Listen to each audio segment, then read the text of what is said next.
Praise the name of the Lord.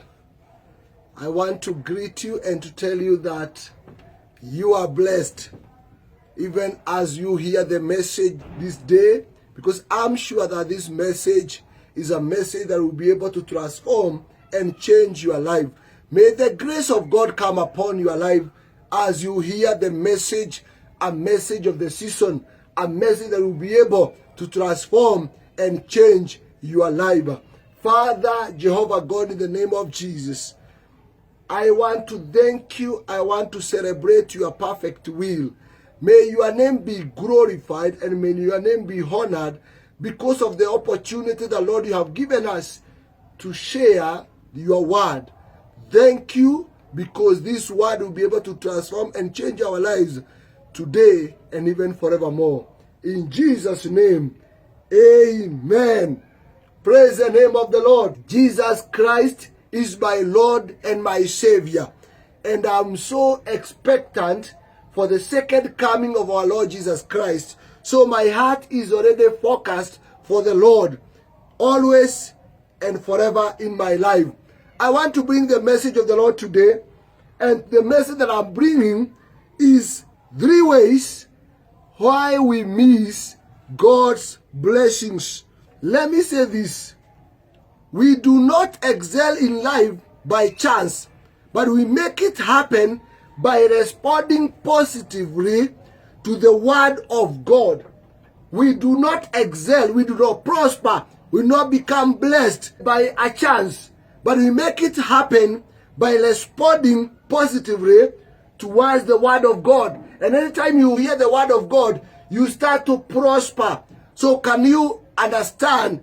Can you focus? Can you be sober as we hear the word of God? Because this word of God will be able to transform you and make you understand the perfect will of God.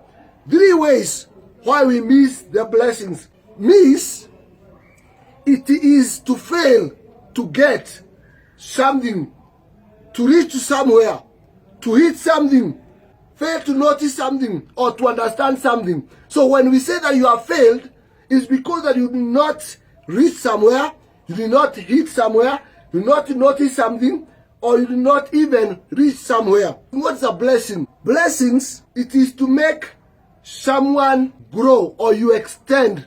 Blessing is to excel. Blessing is to become happy, is to be lucky, is to be satisfied. Praise the name of the Lord. Here ndio baraka. So let me read the book of Proverbs chapter 10 and verses 22.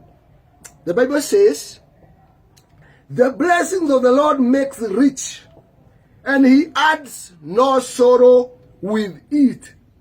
The blessing of the Lord makes rich, and he adds no sorrow with it. Baraka za Mungu zinatajirisha, na huku haziandamani na huzuni. So wakati Mungu anakubariki, baraka zake zinakutajirisha. Na so zile baraka za Mungu zinaondoa majuto. Wakati baraka za Mungu haziko katika maisha yako yanajaa majuto. So anytime you lose your blessings, your life will be full of bitterness and sorrows. You are not going to celebrate the perfect will of God in your life. So blessings of God makes rich. When God blesses you, you start to prosper. So you need to understand the areas that can make you to lose your blessings. I know I can speak this topic in many forms, but I'm feeling today that what God has disposed in my spirit, it will be able to transform and change your life.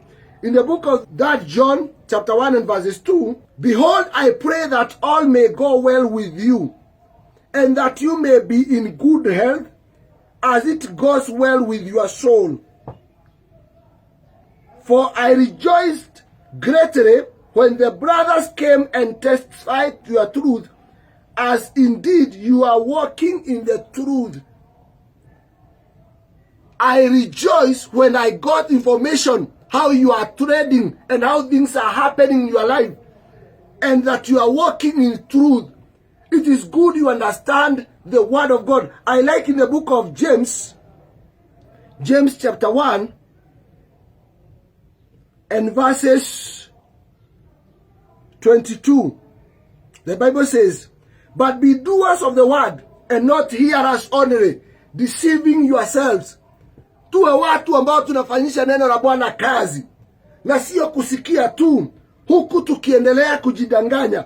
Anytime you don't understand the word of God, or you don't practice the word of God in your life, you deceive yourself, and his word cannot work for you. So I pray that this word will be able to transform your life as you become a doer of the word of God. So can you start to practice what I'm going to share, and you are going to see the results, and you are going to celebrate the perfect will of God in your life. Number one is not honoring the Rhema word. Kutoheshimu neno la wakati. Anytime you don't honor the Rhema word is a word of the season. Is that word that comes for a specific season. You can be having so many words, but let me tell you this, a Rhema word. This is a specific word for a specific season. Kuna neno ambalo ni la wakati fulani, na hiyo neno tu litakusaidia kama utaliapply katika ule wakati. So what God can say to me today, it can help me today because it's a Rhema word for me today. Lakini hiyo neno naweza liapply another day, ikatae kunifanyia kazi, maana haikuwa Rhema kwa hiyo siku. So Rhema word is a word of the season, is word of now. Neno ambalo nikiliapply sasa, ikiwa Mungu ataniambia fanya hivi leo na nikubali kufanya hivyo, hiyo neno litaweza kunifanyia kazi. Na labda nikilichukua any other day, linaweza kuwa litanifanyia kazi kama vile ningenifanyia leo, because it was specifically for today. It is a Rhema word. Praise the name of the Lord. So I want to read the book of 2 Kings, Wafalme wa Pili, chapter 5 and verses, you can start from verses 1 or verses 7 all the way to verses 14. But let me read from verses 10. And Elisha sent a messenger to him, saying, Go and wash in the Jordan 7 times, and your flesh shall be restored, and you shall be clean. But Naaman was angry and went away, saying, Behold, I thought that he would surely come out to me and stand and call on the name of the Lord his God, and wave his hand over the place and cure the leper. Are not Abana and Pharpar, the rivers of Damascus, better than all the waters of Israel? Could I not wash in them and be clean? So he turned and went away in a rage. But his servants came near and said to him, My father, if the prophet had commanded you to do some great things, would you not have done it? How much rather then when he said to you, Wash and be clean, verses 14.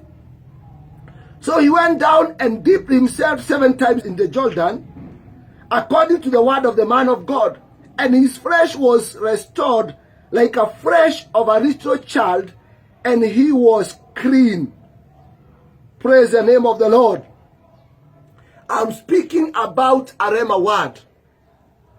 The Bible says there was a commander in the land of Syria. His name was Naaman. And this man was a great man under the king of Syria. And one day, through a house helper, an information was brought by the wife that there is a prophet in Israel who can cure the leprosy.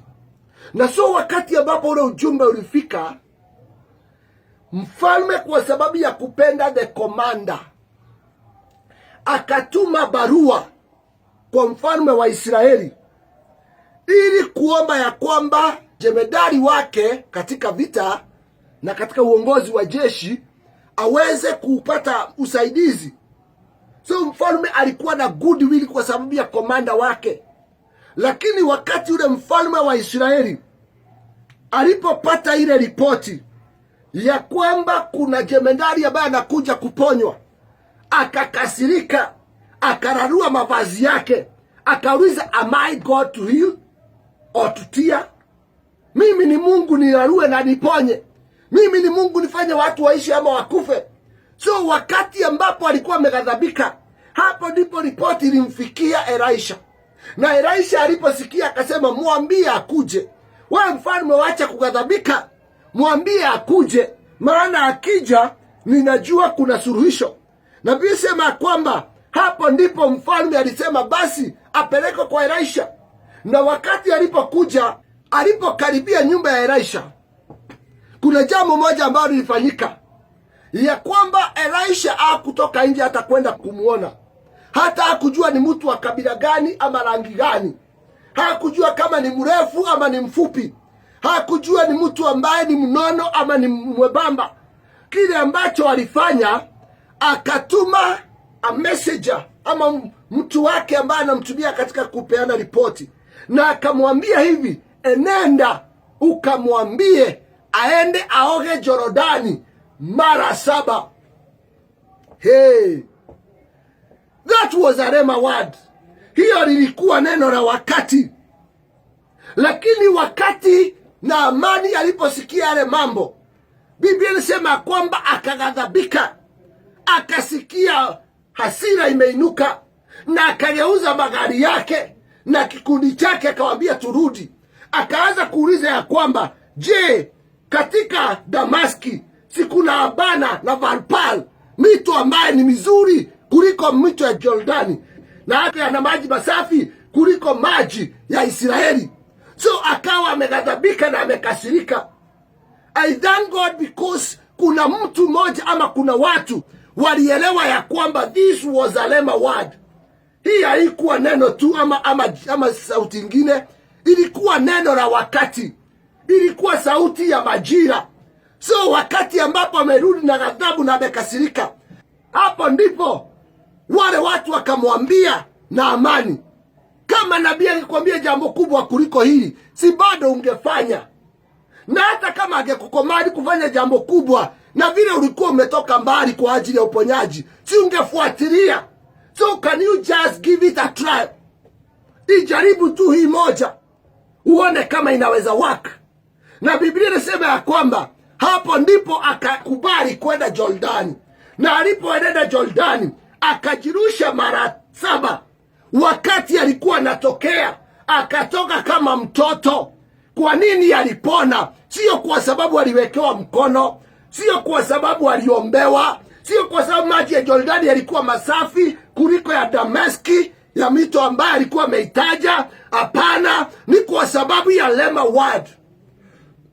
Anytime there is a rhema word in your life, it is a compass. Neno ambalo la wakati linafanyika kama ile compass, inakupea direction katika maisha. Anytime God speak a rhema word, anytime unasoma Biblia na unasikia hii neno ni neno langu la wakati, lile neno ukilifuatilia linaleta results. Because many people are missing God's blessings because we don't honor the rhema word. Hatufuati neno la wakati. Even Mungu akikwambia jambo fulani na aweke time frame, akwambia hii ita happen wakati huu, unaichukua so casual. Praise the name of the Lord. Na ndiposa watu wengi wanapenda kwenda kwa manabii. Na kila wakati mtu akienda kwa nabii anauliza nabii, niambie jambo. Lakini mambo mangapi umeambiwa but umeshughulikia aje? Umefuatilia yale mambo? Because rhema word is a compass. Wakati Mungu ataniambia kitu, hiyo ameniambia it's a rhema word. Ni neno ambalo nastahili kulizingatia na kufuatana nalo. Why we are missing God's blessings is because we don't honor the rhema word. Yani Naamani anakasirika kwa sababu ameambiwa aende Jordani aoge mara 7 ya kwamba apone, lakini according to him aliona ya kwamba hiyo hakuambiwa kitu kizuri. Anasema si angekuja aniwekelee mkono, si angekuja aniombee. Hakujua ya kwamba tayari amepewa password. Rhema word is like a password in your life. Kama vile ukitaka kutumia ile gadget, whether it's a laptop, whether it's a phone, whether it's a tablet. Na hata kuna manyumba ambazo ziko na password. You cannot access that house, you cannot access that gadget if you don't have that password, unless unataka kuharibu. So a Rhema word in your life is a password. Hiyo ndio inakupea access. Hiyo ndio inakupea mwongozo katika maisha. Hiyo ndio inakupea direction. Nimesema ni compass. Any Rhema word that God has given me, I treasure that word. Ninaiandika kwa herufi kubwa. Nina mambo ambayo Mungu aliniambia the year 2000. These are 20 years. But I'm still treasuring those words. Mingi zime happen. Mungu aliniambia hivi na ikakuwa ni compass katika maisha. Nitakutumia, utakuwa hivi na hivi. Na nikaichukua, na nikaiheshimu, na nikaanza kukimbia nayo. By the way, let me tell you, my dear viewer, if you want to succeed in the blessings of God, may you honor the Rhema word. May you learn with that word of the season. Yale Bwana neno amesema kwa ajili ya season hii, ifanye kuwa neno lako la wakati, na ukimbie nayo, na itakupea furaha na amani maishani. Katika kitabu cha Mark chapter 14 and verses 28. But after I raised up, I'll go before you to Galilee. Hey, Yesu anapeana Rhema word kwa disciples. Anawaambia hivi, siku ile mutasikia nimekufa, maana nitauawa na watanizika. Ninyi msiende kung'eng'ana kunitafuta kwa kaburi, na msiende kung'eng'ana kunitafuta mahali watu wanasema niko. Just do this. I want to give you a Rhema word. You are going to meet me at Galilee. Tutakutana na nyinyi pale Galilaya. Can I tell you, kama ni mimi ningekuwa baadhi ya wanafunzi wa Kristo, kile ningefanya wakati nisikia Yesu amekufa, ningeenda ni camp Galilaya, ningojee akuje. Maana ni Rhema word, ni neno la wakati ya kwamba nikikufa, but after I have raised up, I'll go before you. Nitawatangulia kwenda Galilaya. So ningeenda anikute huko, ningeenda ni Galilaya nimngojee. Lakini hawa jamaa tunaona wakibishana kwenda kwa kaburi. Wamama asubuhi wanaenda wamenua manukato, wanaenda wakilia wakiuliza ni nani atatubingilishia jiwe. For what reason? And you have a Rhema word. Yesu Kristo amewaambia tayari ya kwamba nitafufuka. So msiende kung'eng'ana kunitafuta kwa kaburi, because I'll go before you at Galilee. So walikuwa na password, walikuwa na word of the season, walikuwa na compass katika maisha ya kwamba mahali wanastahili kumkuta ni Galilaya. Wakati Yesu alifufuka, wale wamama waliporudi wakasema hayuko kaburini, Biblia sema kwamba Peter akaanza kukimbia bio kwenda kaburini. Wale wengine wakaanza kumfuata. Watu ambao wanakimbia wanaenda wakitegwa, wanaenda wakigongana. Walipofika pale kwa kaburi, wanaanza kushtuka, wanaanza kumaka. Why? And you have a compass. You have a word of the season.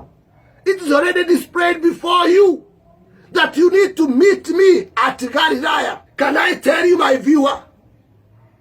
You need to understand the Rhema word. The word of the season. It's a word of now. It's a word that gives you direction in life. Don't, even a single day, try to run away from the word of the season. You are going to miss blessings. In the book of Joshua, chapter 1 and verse 6, this is what the Lord spoke to Joshua after the death of Moses. And now God wanted Joshua to take the children of Israel to the promised land. And the Bible says, God spoke to Joshua, no man shall be able to stand before you all the days of your life. Just as I was with Moses, so I'll be with you. I'll not leave you or forsake you. Mungu anamwambia Joshua maneno yale, Rhema word, a compass, that after this, I am going to make sure nobody will be able to stand against you. There will be no man or a woman. There will be no senior person or a junior person that will be able to stand before you or against you. And now, Joshua anatembea na ile neno. It's a Rhema word. It's a word of decision. It's a compass. It's a password. Ya kwamba alipopote Joshua naenda, anajua ya kwamba hakuna mtu anaweza kusimama kinyume na mimi. I succeed. So there will be nobody that will be able to stand against me and succeed. One thing I know, I have a compass in my life. A compass that is a Rhema word. I have a direction that no one can rub it. I have a word of now that nobody can change that word. Siku moja, Biblia inasema kwamba, hey, Joshua chapter 5 and verses 13. When Joshua was by Jericho, he lifted up his eyes and looked, and behold, a man was standing before him with his sword drawn in his hand. And Joshua went to him and said to him, are you for us or for our adversaries? Siku moja Joshua anaongoza kikosi kwenda kusunguka Jericho.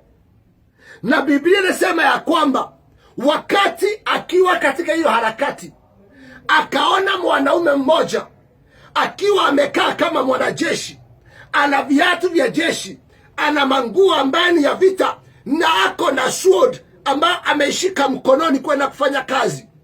But one thing Joshua knew, I have a Rhema word. I have a word of the season. If I have this word, there is nobody who can fight against me and win my battle. It doesn't matter how prepared this man is. Nina neno la wakati. Nina neno ambalo linaniguide ya kwamba hakuna mwanadamu atakaye simamana na mimi aweze kusucceed. Na ndiposa Joshua na approach huyu mwanaume, anamuuliza, wewe uko upande wetu ama uko upande wa adui? Having a word of the season, it will give you courage. It will make you to fight battle well. It will make you to understand what God is saying, and you start to follow that direction. It is a compass. Ni direction katika maisha. Na ndiposa watu wengi wamekosa baraka za Mungu kwa sababu Mungu kuna vile amekuambia. And can I say this? We don't have the same Rhema words. It is not spreaded to everyone. The Rhema word is for a specific person, a specific season. Kuna watu Rhema word yao ni katika utoaji wa fungu la 10. Anytime you give, you start to see doors opened. But when you don't give, you start to see that you are struggling and you don't know how to come out of challenges and crises. Kuna watu ni sacrifices. Wakitoa tu dhabihu, mambo yao inabadilika. Lakini wakati hawatoi, mambo yao inakuwa ngumu na wanang'eng'ana. Na kuna wengine ni utakatifu. Kuna mtu ambaye utakatifu ndiyo password yake. Mungu amemwambia, if you are going to be blameless before me, like how he told our father of faith Abraham. Kuna watu ambao ni kuomba. Hakuna kitu kingine Bwana aliwaambia just pray. So kazi yao ni kuomba. And anytime you don't follow that compass, your life inaanza kuingia kwa mess. I'm saying Rhema word is a way for some of us to be blessed. And many of us, we are enjoying the blessings of God because of the word that God gave us. Hallelujah. Praise the name of the Lord. I know of 2 sisters ambao walikaa. Now when they were seeking God, one of them was given a Rhema word that her ministry is to support the work of God. That was the Rhema word. Na the other sister akaambiwa kazi yake ni kumwabudu Mungu. Hey. So you see, there are 2 sisters. They love God together. They seek God together. They went to the man of God, and the man of God gave that direction. Mungu ananiambia wewe unastahili kuwa supporter wa kingdom ya Mungu. Na wewe unastahili kuwa worshiper. So wakati wa kutoa alitoa na akatoa na akawa na support kazi ya Mungu. Na akaprosper. Akafanya mambo. Akanunua maflats. Akanunua manyumba. Akawa na chains of companies. Akawa amebarikiwa. Milango yake imefunguka. One day akasema, kwa nini natoaga sana? Maana amepeana magari, amepeana mashamba, amenunulia makanisa maploti, amewajengea. Ikafika mahali akaona it's like I'm giving too much. Akasema, now I don't want to continue giving. What I'll be doing, I'll be a worshiper like my sister. My sister apeani sana. My sister ajijenga makanisa. My sister aje support watu. So akafanya hivi, akajoin kwaya kanisa yao na akaendelea kumwabudu Bwana na akaendelea kuishi vizuri, lakini all of a sudden akaanza kurudi chini. The tenders ambazo walikuwa anapata zikaanza kukwama. Makampuni zake zikaanza kukuwa na shakeups. Wale watu ambao walikuwa wanampea deals wakaanza kumgomea. Watu wakaanza kumnyang'anya pesa. Ikafika mahali akawa sasa ameanza kurudi chini. Ni kwa sababu ya kutofuata the Rhema word. It's like a key in your life. Praise the name of the Lord. Joshua anauliza huyu mtu, are you for us or against us? Nikumalizie. Maana hakuna mtu anastahili kusimama against me na aweze kusucceed. So I have that Rhema word. Lazima nitakabiliana na wewe. Joshua was prepared, well ready and set, that is going to fight anyone that will stand against him. Hii chapter 1 Mungu anamwambia. Chapter 5 bado Joshua ameshikalia Rhema word. Not honoring the Rhema word imefanya watu wengi wasifike katika ordained purposes za Mungu katika maisha. Praise the name of Jesus. So the word ambao anamwambia huyu mtu, enda uingie Jordani mara 7. It was a Rhema word. Na si ya watu wote. Wewe siende uingie hata kama uko na ugonjwa gani, huwezi pona, because that's not the Rhema word. Na shida ni kwamba sometimes tunataka kuchukua Rhema word ya mtu mwingine uapply katika maisha yako. It cannot work. Because what God has given you as a Rhema word, it is for you. Na kuna Rhema word ambayo ni long term na kuna Rhema word ambayo ni short terms. Kuna wakati Mungu anakupea Rhema word kuongoza siku zote ambazo utaishi. Na mwingine anampea Rhema word ambaye atakaa naye kwa siku chache imtoe katika crisis fulani. Can you honor the Rhema word that God has given you? Because anytime you honor the Rhema word, I will tell you for free that word will make you blessed. It is a compass. It is a key. It is a password in your life. Na watu ambao wamefuata hiyo Rhema word, nimeona wakienda mbali. Number 2, becoming familiar with God's servants. Why we miss God's blessings is when we become so familiar with God's servants. Tukizoea watumishi wa Mungu, tuna miss baraka.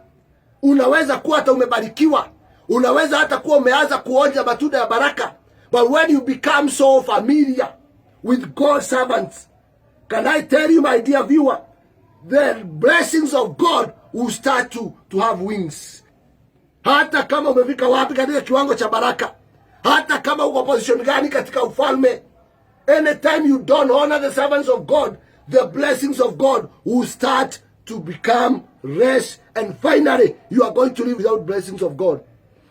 In the book of 2 Kings chapter 7 and verses 19, the captain had answered the man of God, if the Lord himself should make widows in heaven, could such thing be?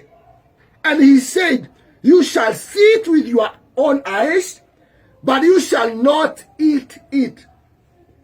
Huyu ni akida, he was a soldier. Wakati ambapo mtumishi wa Bwana by the name Elisha alifika mahali akasema, kesho katika malango ya Samaria unga utauzwa kwa bei rahisi sana, shairi na ngano itapatikana, na kutakuwa na chakula kingi katika malango ya Samaria. Oh, askari akacheka sarcastically. Akasema hata kama Mungu atafungua bingu, it cannot happen. Naye Elisha akamwambia, you are going to see it, but you are not going to eat the food. You lose your blessings for taking servants of God so casual. Akamwambia utaona hiyo chakula. But what I want to tell you, you are not going to eat our food.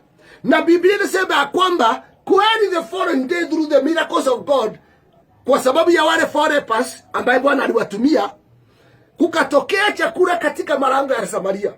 Na chakula kikawa kinauzwa kama vile nabii wa Bwana alikuwa amesema Elisha. Kikawa kikotere na kikawa kimepatikana. Can you remember wakati huo ambao ulikuwa umepita, kulikuwa na njaa mpaka watu walikuwa wanauza mafi ya jiwa. Na watu wakakula vichwa vya punda. Na hata wamama wakakula watoto wao. So it was a terrible situation. But the man of God spoke. Na akasema kesho, there will be a lot of food in the land of Samaria. Can I say this? Don't take servants of God casually. Don't take them so casually. Anytime you become so familiar with them, kwa sababu mnakulanga naye mandazi, yes. Kwa sababu mnaendanga naye hoteli mnakunywa supu, ndio. But is a servant of God. Na kile ambacho Bwana ameweka katika maisha yake kina udhamana mbele zake. Napenda Daudi akisema, nawezaje kumguza mti wa mafuta? Nawezaje kumuua mtu ambaye Bwana amemuita? Can I say this? Chakula kilitokea, lakini wakati alikuwa anajaribu control watu, wakamkanyanga na akakufa. Kama vile sauti ya Bwana ilikuwa imemwambia. So hata kama alikuwa amebarikiwa, si alikuwa na position, si alikuwa askari, si alikuwa mtu mzuri. But what made him not to continue celebrating the blessings of God is becoming so familiar with servants of God. Biblia inasema ya kwamba katika kitabu cha John chapter 20 and verses 24. Now Thomas, one of the 12, called the twin, was not with them when Jesus came. Biblia inasema ya kwamba Thomas hakuweko wakati Yesu alikuja baada ya kufuka. Lakini wakati alikuja akaambiwa Yesu amefuka, Thomas alisema ya kwamba mimi siwezi amini hiyo maneno mnaniambia mpaka nione mkono wake, niguze kwenye mashimo katika mikono na kwenye ubavu na kwenye miguu. Yani hawezi amini, amemzoea. Amezoea kile wengine wanamwambia kwamba Yesu amefufuka. So Yesu wakati alikuja alimwambia Thomas, guza mikono, weka hata basi vidole yako katika bavu zangu, becoming familiar. Yani hawezi amini Yesu atafuka because alikuwa tayari amezoea. Amezoea kukaa na Yesu. Hata Yesu akisema kwamba nitafuka baada ya siku 3, yeye alikuwa amezoea, ni mtu wa kawaida. Don't become familiar. Wanafunzi wa Yesu wanafika mahali wanazoea. Yesu anawaambia ombeni 1 hour. Yani 1 hour hawezi sacrifice, becoming familiar. Yesu anawaambia Peter, nimeona shetani akiwa amepanga kukupeta kama ngano. When you lose your blessings because of becoming familiar with God's servants, anytime God will bring man or woman before you, an anointed servant. Can I tell you the only thing you need to do for you to continue being blessed and continue celebrating the blessings of God in your life is to honor them and give them the maximum respect. Praise the name of the Lord. They cannot even fast. They cannot even pray. Yesu anawaambia ombeni, wamemzoea. Hata siku moja Yesu anawaambia peni watu chakula, wanamwambia Yesu ataenda kuwa na mambo mengi. Tutapea watu chakula tu hapa ni jangwani. Na Biblia inasema kwamba Yesu alikuwa anajua vile atafanya. He is a son of God. He has authority. Anamwambia anajua kile atafanya. Anamwambia mko na nini? Wanasema hapa tuko na chakula ya mtoto. Anamwambia leteni. Si watu walikula. Lakini nani aliaibika? Sio walikuwa wamesema haiwezekani. Wakasema hata tukichukua ile pesa zote tuko nazo za treasury na tuende katika center, hata chakula ya center hii haiwezi tosha. Na hata pesa zenye tuko nazo haziwezi tosha. Walikuwa wamemzoea. Hey, praise the name of the Lord. Number 3, the last one. I said I'm speaking about 3 things that make us to lose blessings. To criticize. Mtu ambaye kazi yake ni kukosoa na kuona makosa. utakosa baraka. Can I say that everyone in this life ako na challenge, ako na weak points, na ako na strength. Anyone ambaye Bwana amemuumba, there is no one that is 100% perfect. Tuko na but. I like your but katika maisha ya kila moja. Yes, the Lord is using Moses, but Moses is a stammerer. The Lord is using this so and so person, but hiyo but kila mtu ako naye. Don't become so critical that you only criticize, you don't see any good part. Hata mtu fulani akisimama, ile kitu na concentrate naye ni hiyo but. Kila mmoja ako naye. Watu wote ambao walitumiwa na Mungu walikuwa nayo. Mtu kama Elijah alikuwa naogopa mpaka anaenda kujificha. Na unaona vile alikuwa anafanya kazi wakati mwingine. Hiyo bati anaogopa mpaka Jezebeli. Mwanamke anamtorokea.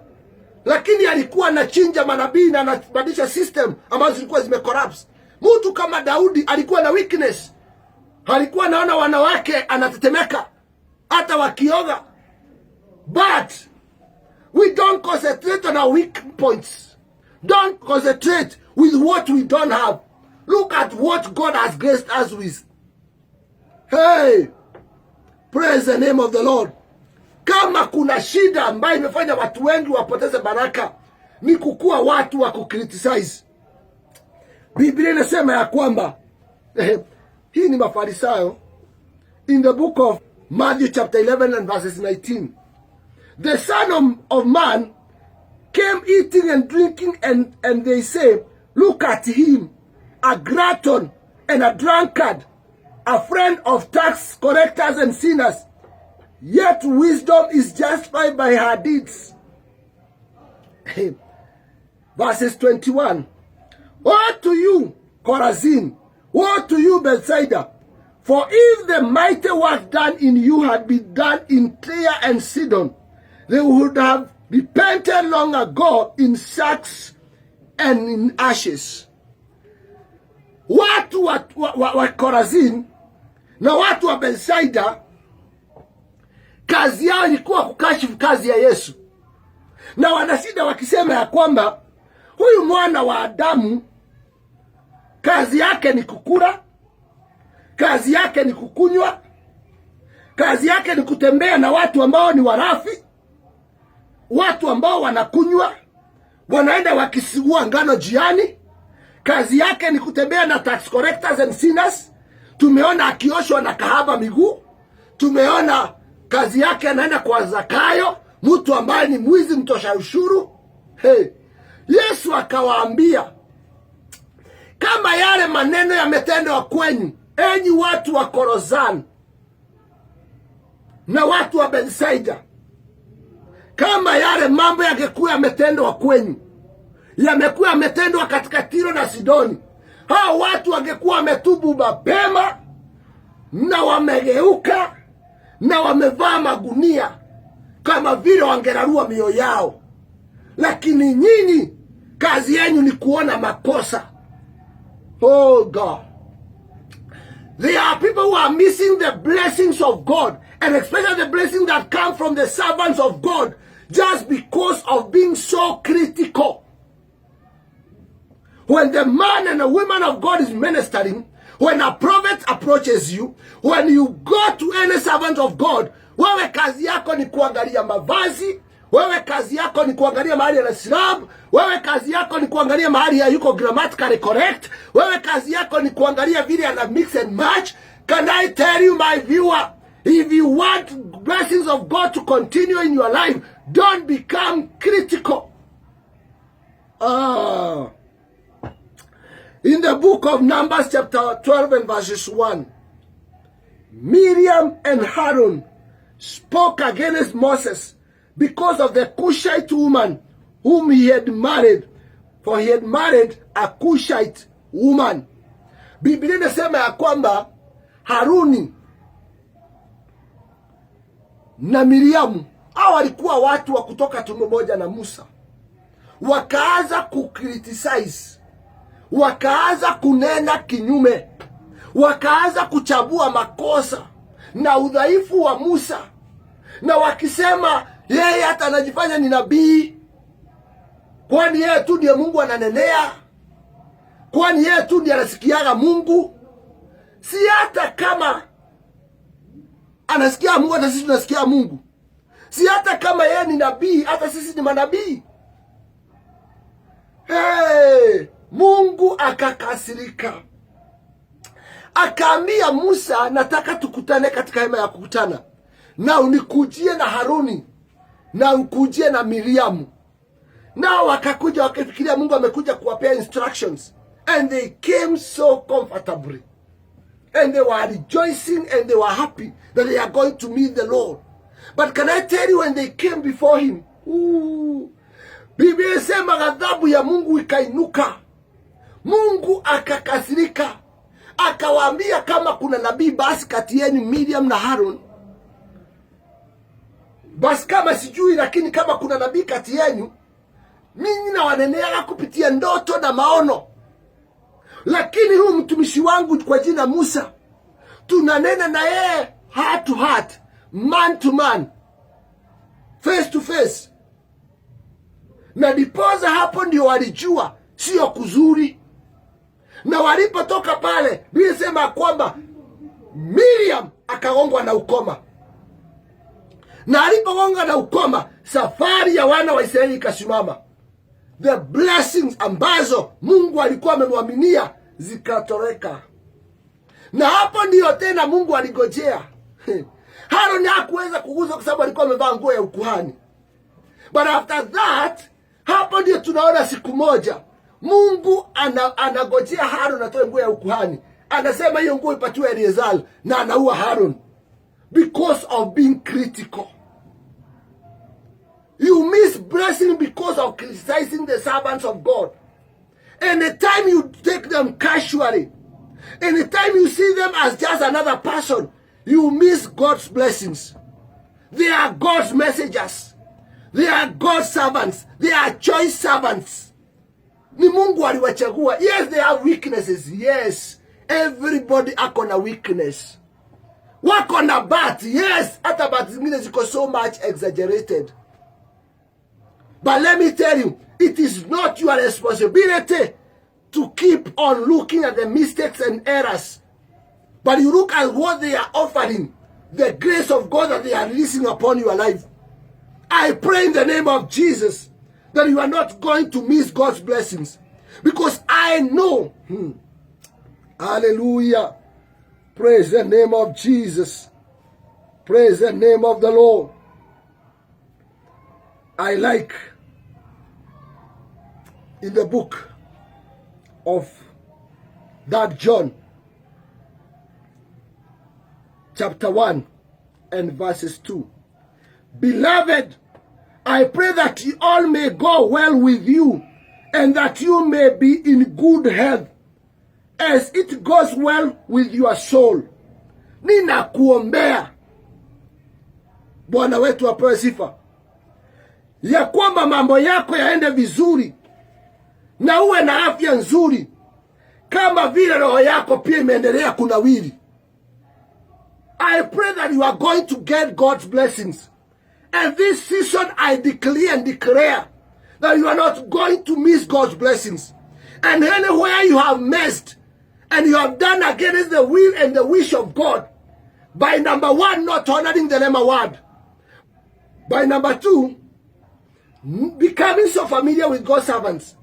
And by number 3, being critical and criticizing the ordained of God. God choice servants.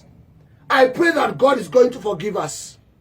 Where we have not honored the Rhema word, where we have not honored, we have become familiar with God's servants, and where we have criticized the choice servants of God, may God forgive us, that we may be prosper and enjoy good health, even as our souls continue to prosper.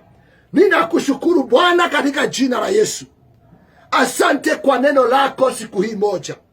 Asante kwa sauti yako ambaye itawafungua watu wengi macho, ili wasiendelee kupoteza baraka ambazo umeachilia juu yao. Ninaamini kuna baraka ambazo umeachilia. Ninaamini ya kwamba kuna utajiri na ufanisi ambao umeachilia, baraka zako ambazo zinatajirisha na ziandamani na huzuni zitakuwa juu ya watu wako. Mahali Bwana hatukuheshimu neno la wakati, mahali Bwana tulizoea watumishi wako, mahali Bwana tumekuwa watu wa kukashifu na kuona makosa, ninaomba kuanzia leo utusamehe, na Bwana utupe nafasi ya kusherehekea baraka zako. Ninaamini ungetamani tajirike na tuwe na afya nzuri kama vile mioyo yetu imeendelea kutajirika. Na naomba Bwana kuanzia saa hizi, that anything that has made us to miss our blessings, any praise the Lord we have missed the opportunity of blessing the Lord you have given us, anywhere that our blessings have started to grow wings because of becoming familiar, because of criticizing, and because of not honoring the word of God, may you forgive us, oh God. May you give us another opportunity. We want to enjoy the blessings that come from thee, that added no sorrows. I worship you and I honor you, for I know this word will transform and change our lives. And from today, we are going to celebrate your blessings, and the blessing the Lord you are going to release will go not only for us, but will spread even to our generations. Utatubariki na baraka ambazo zitaendelea na kufikia kizazi, maana baraka zetu zitapotea kwa sababu hatukujua neno la wakati, sababu hatukuheshimu watumishi wako, na kwa sababu Bwana tulianza kukashifu na kuona makosa. Pokea sifa na utukufu, maana wewe ni Mungu, na libariki jina lako kwa kunena nasi. Neno hili Bwana linapoendelea kunenea watu, wacha maisha yao yakacelebrate baraka ambazo zinatoka kwako. Wacha watu wako wakanawiri na kufanikiwa katika area zote kwa utukufu wa jina lako, katika jina la Mungu Baba, Mwana na Roho Mtakatifu tumeomba na kuamini. Amen. The blessings of God, they make us rich and addeth no sorrows. I declare you are blessed in Jesus' name. Amen. I'll be here worshiping all of the days of my life. Everybody say, I'll